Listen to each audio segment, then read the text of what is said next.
Good evening, good morning, good afternoon, whatever time it is when you see this video. I must first give a disclaimer before I start telling this story. I have held this story for quite some time. I have kept it to myself to try to protect others, but I've gotten to a point to where I don't even know what else to do. For those that see my normal content, yes, I am a preacher, I am a pastor, but I am a human. This story is not going to make me look the best. I did ask permission from my wife of almost 18 years.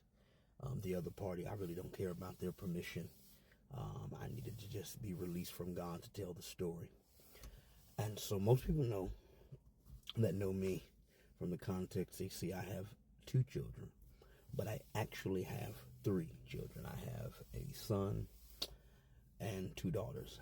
My younger daughter is not with my wife, and that is the whole story, and this is going to get all into that.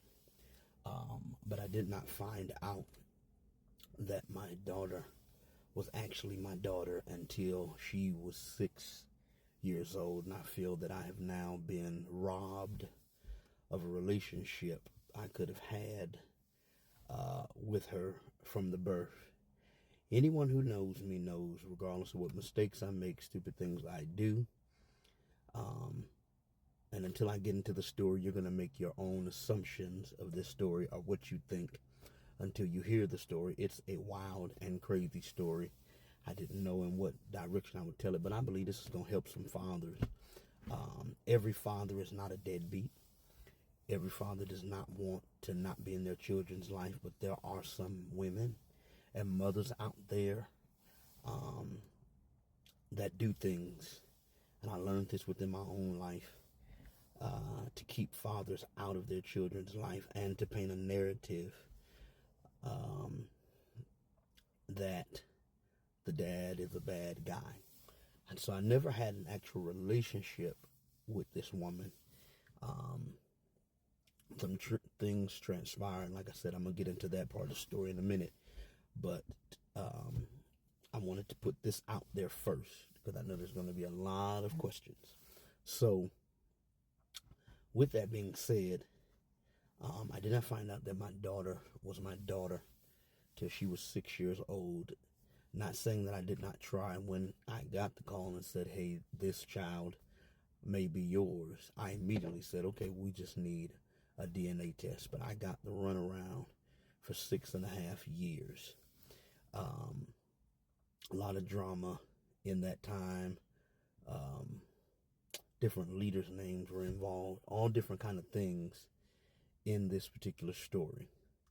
And this is kind of weird for it to be baby mama drama when I did not have any relationship with this woman. We had a friendship, but it was mutual between myself, her, and my wife. But at the time, my wife and I were going through problems. Anybody who told you that the first couple of years of marriage is bliss and happy, God bless them. That was not my testimony. I was actually in the middle of leaving my wife when all this happened because I was unhappy at her actions. I was going through some internal things. My great-grandmother who raised me was passing away at the time. She was in the process of dying. So I had a lot going on in this, and I was actually manipulated to get into this situation. So like I said, I'm going to get in that in a minute. And I think a lot of people don't realize, they think, oh, you're a leader, but I'm human. I can be persuaded. I could at the time, and influenced. But it also has taught me in this hour my level of deliverance. But that's a whole different conversation for another day.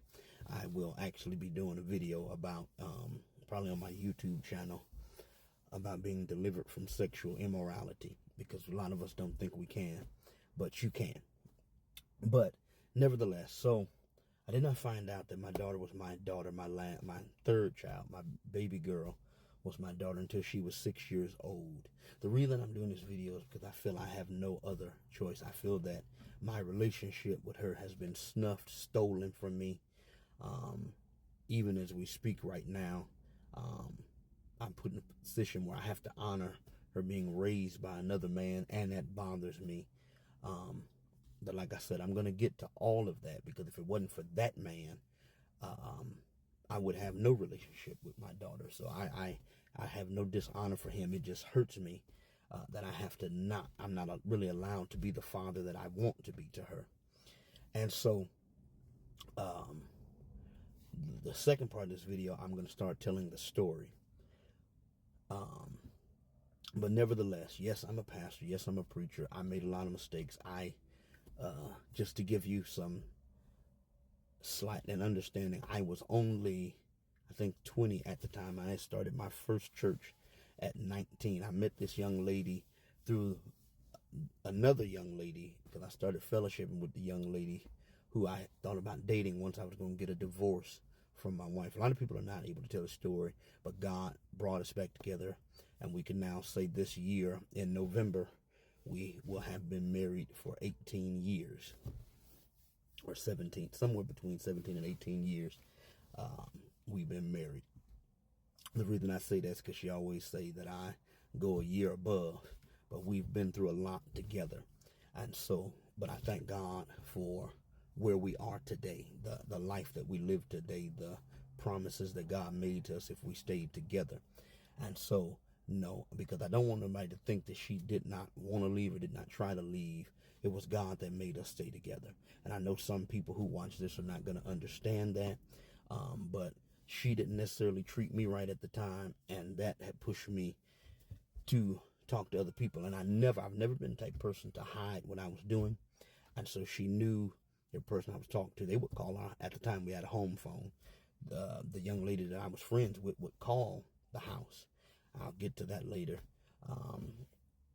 And so, but we were young and dumb. And I've heard over the years that if you can make it past 5 years, then your marriage will make it. Well, we made it through a lot of craziness and crazy things, but we are here, and we're able to be relationship coaches to other people. And so, with that being said, I remember after the situation, young lady called me. She said, "Hey, I'm pregnant, but I'm not. But it's not your baby." Which I was like, "Well, then why are you calling me and telling me that that you're pregnant? If it's not my baby, it doesn't matter." Our encounter didn't last that long. I'll get to that later, and not because, hallelujah, not because of anything. It was just, I'll get to that part later. So, nevertheless, the encounter didn't last that long. And so, what are you calling me for? I just wanted you to know just the possibility. But entire time I'm fighting to find a daughter's mine, I've been lied to. I've been told that it's not mine. I've been told that there were DNA tests that were never had.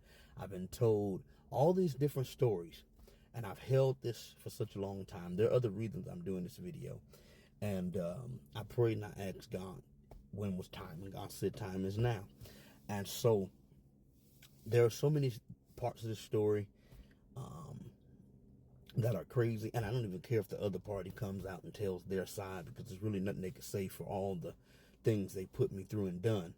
But nevertheless, I've gone through a process, and I'm still fighting to have a relationship with my daughter. And so I don't know how many parts this is going to be, but I'm going to tell the story from beginning to end the best I can. I know a lot of people are probably going to judge me or say a lot of different things concerning this, but it is what it is. I just feel like I need to get the story out there to help another father who has struggled with this. Now, my other children, I have been, every child that I know of, I only have these 3. I made a lot of mistakes in my teenage years, but nevertheless, I'm in all their life. I love my children. I want to be a part of their life, all 3 of them. But my last child, my presence in her life has been stuffed out, taken from her. Now she doesn't know me and I don't know her, and it's neither one of our fault. And so I'm going to get back to the story in just a moment. Keep watching for the next part.